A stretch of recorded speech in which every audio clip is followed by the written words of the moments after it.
नमस्ते विद्यार्थियों, डॉक्टर कीर्ति की हिंदी की दुनिया में आपका स्वागत है। आज मैं आपके लिए कक्षा 9वीं हिंदी लोक भारती इसकी दूसरी इकाई से पहली कविता कह कबीरा यह लेकर आई हूँ, जिसे गिरधर जी ने लिखा हुआ है। इसकी व्याख्या वाला वीडियो ऑलरेडी मैं पहले ही अपलोड कर चुकी हूँ, जो आप मेरे चैनल पे जाके देख सकते हैं।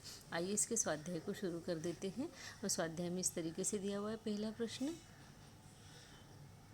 सूचना के अनुसार कृतियाँ कीजिए। उसमें संजाल दिया हुआ है सयानों के काम। सयानों के क्या काम होते हैं तो देखते हैं। सयानों के काम होते हैं ईश्वर का स्मरण करना, परमार्थ के काम करना, अपना आचरण सही रखना और अपनी प्रतिष्ठा का ध्यान रखना। इस तरीके से यहाँ पे हम ये चारों उत्तर यहाँ पे लिख सकते हैं। ठीक है, नेक्स्ट क्वेश्चन देखते हैं। उत्तर लिखिए और इसके अंतर्गत हमें दिया हुआ है अपना शीश इसके लिए आगे करना चाहिए तो इसकी प्राप्ति होगी। यानी अपना शीश परोपकार के लिए आगे करना चाहिए। परोपकार के लिए आगे करने से क्या होता है, हमें दूसरों के अच्छे आशीर्वाद मिलते हैं। ईश्वर की प्राप्ति के लिए हमें अपना सिर आगे करना चाहिए, जिससे कि हमें ईश्वर की प्राप्ति होती है। यहाँ पे शीश का मतलब है सिर। ठीक है, नेक्स्ट क्वेश्चन है बड़ों के द्वारा दी गई सीख। तो बड़ों के द्वारा दी गई, इसका आंसर ये है ना। बड़ों के द्वारा दी गई सीख क्या है कि अपना आचरण सही रखना एवं अपनी प्रतिष्ठा का ध्यान रखना। तीसरा है हाथ शब्द पर प्रयुक्त कोई एक मुहावरा लिखकर उसका वाक्य में प्रयोग कीजिए। तो हाथ शब्द पर मुहावरा लिखेंगे, हाथ पर हाथ धरे बैठना। हाथ पर हाथ धरे बैठना है ना। इसका मतलब होता है कुछ न करना, कुछ न करना या कुछ भी न करना, कुछ न करना। ठीक है, इस तरीके से इसका आप वाक्य बना सकते हैं। वाक्य इस तरीके से बनाएंगे कि हाथ पर हाथ धरे बैठे रहने वालों को जीवन में कुछ भी, या कुछ की जगह आप सफलता ऐसा लिख सकते, सफलता प्राप्त नहीं होती है। ठीक है, इस तरीके से आप जो है इसका उत्तर लिख सकते हैं। नेक्स्ट क्वेश्चन है कि खुशियाँ बांटने से बढ़ती है। आपको पार्ट 2 में मिल जाएगा इसी लेसन का, इसी कविता का जो पार्ट 2 बनाऊंगी।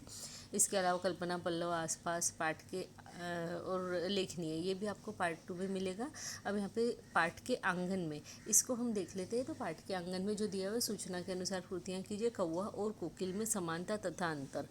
तो कौवा और कोकिला दोनों में समानता क्या होती है, दोनों का रंग काला होता है। यहाँ पे भी आप वही लिखेंगे है ना, काला रंग। ठीक है, अब कौवा और कोकिला में अंतर क्या होता है, तो उसका आवाज़, कौवे का आवाज़ कर्कश और कोकिला का आवाज़ मधुर होता है।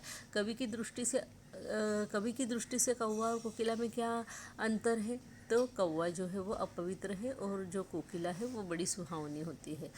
कवि की दृष्टि से मित्र की परिभाषा क्या है, तो कवि की दृष्टि से मित्र की परिभाषा है स्वार्थ रहित प्रेम, साथ देने वाला, धोखा न देने वाला और धन से मतलब न रखने वाला।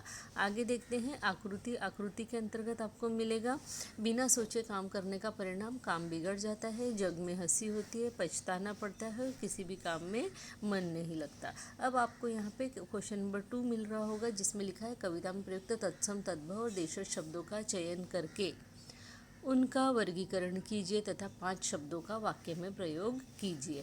अब यहाँ पे हम देख लेते हैं तत्सम शब्द हमारे कविता के अंदर कौन कौन से आए। तो दुर्जन ये तत्सम शब्द है और चित्त ये भी तत्सम शब्द है। इनका वाक्य हमने बनाया है, दुर्जन व्यक्ति की संगत बुरी होती है। और चित्त का हमने बनाया एकाग्र चित्त होकर पढ़ना चाहिए। तद्भव शब्दों में हमने चुना है गुण और बिरले। तो गुण का महत्व सुंदरता से अधिक होता है और दूसरा दिन रात ईश्वर का नाम जपने वाले बिरले ही होते हैं। हमने दूसरा शब्द लिया बिरले। देशज, इसमें टारे, ये शब्द देशज है। काम टारे टरते हैं यानी टल जाते हैं। पछताए, पछताए में हम देखते हैं अब पछताए होत क्या जब चिड़िया चुग गई खेत। इस तरीके से हम यहाँ पे इन चीज़ों को देख सकते हैं। आइए अभी ये जो इसका पार्ट 2 देखते हैं। पार्ट 2 के अंतर्गत मैंने सारे जो भी स्वाध्याय में प्रश्न बन रहे हैं वो सभी दिए हुए। आपको ये वीडियो कैसा लगा बताइएगा ज़रूर।